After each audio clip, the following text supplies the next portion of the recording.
कुणाल जी, आपने कहा कि 2025 जो है वो मंगल का साल था, अब कह रहे हैं कि 2026 जो है वो सूर्य का साल है।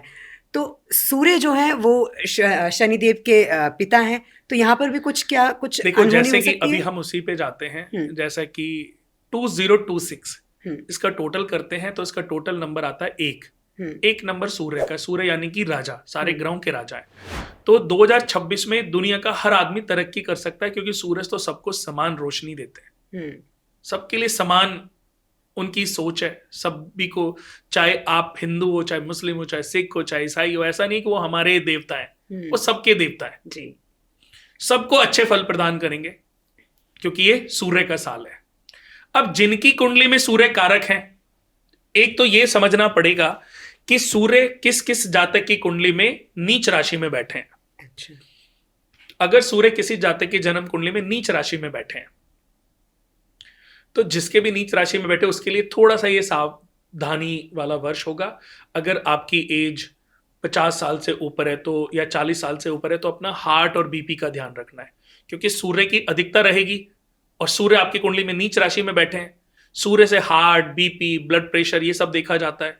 हमारी रीढ़ की हड्डी देखी जाती है। हमारे शरीर में हड्डियों का विचार भी शनि से भी किया जाता है, सूर्य से भी किया जाता है, लेकिन जो बैकबोन है वो सूर्य से ही देखी जाती है। सूर्य हमारे शरीर में हमारी आत्मा है, हमारी आंखें हैं, हमारा हृदय है, हमारे घर में पिता है, हमारे राष्ट्रपति हैं, हमारे पीएम साहब हैं, तो इनका विचार भी सूर्य से किया जाता है। तो सूर्य का साल होने की वजह से वैसे तो ये बहुत तरक्की वाला साल होगा, लेकिन फिर भी जो बड़े बुजुर्ग लोग हैं उनको अपनी हेल्थ का ध्यान रखना पड़ेगा, बहुत ज्यादा ध्यान रखना पड़ेगा, क्योंकि सूर्य के साथ में लास्ट में जो हम 26 को टोटल करते हैं तो वो 8 है, और 8 शनि का नंबर है, और 8 और यानी कि शनि, और 1 यानी कि सूर्य।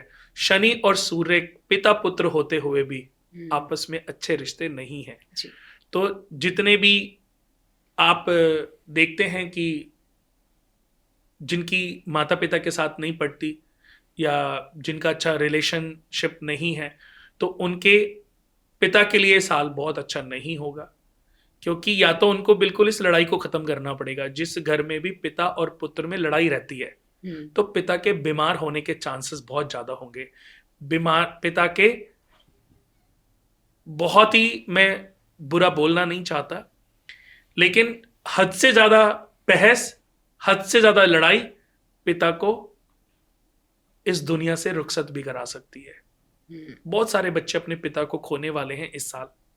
ना खोएं, उसका सिर्फ एक ही उपाय होगा कि अपने पिता के सुबह उठते ही पांव को छूना, उनको चरण स्पर्श करना शुरू कर दो जी। क्योंकि जब आप अपने पिता के चरणों को छुओगे, झुकोगे, तो आपका शनि आपके पिता की रक्षा करेगा, क्योंकि सूर्य तो पिता ही है और शनि आप खुद हो। तो इसका यही सॉल्यूशन है कि जिनके पिता बीमार हैं, हार्ट की और बीपी की प्रॉब्लम है, शुगर की प्रॉब्लम है, या कोई बड़ी बीमारी उनके शरीर में घर कर चुकी है, तो अपने पिता के सुबह उठो, 3 बार गायत्री मंत्र का जाप करो, धरती माता को 3 बार चरण स्पर्श करके सीधा पाँव जमीन पे रखो और सीधा अपने पिता के चरणों को स्पर्श करो।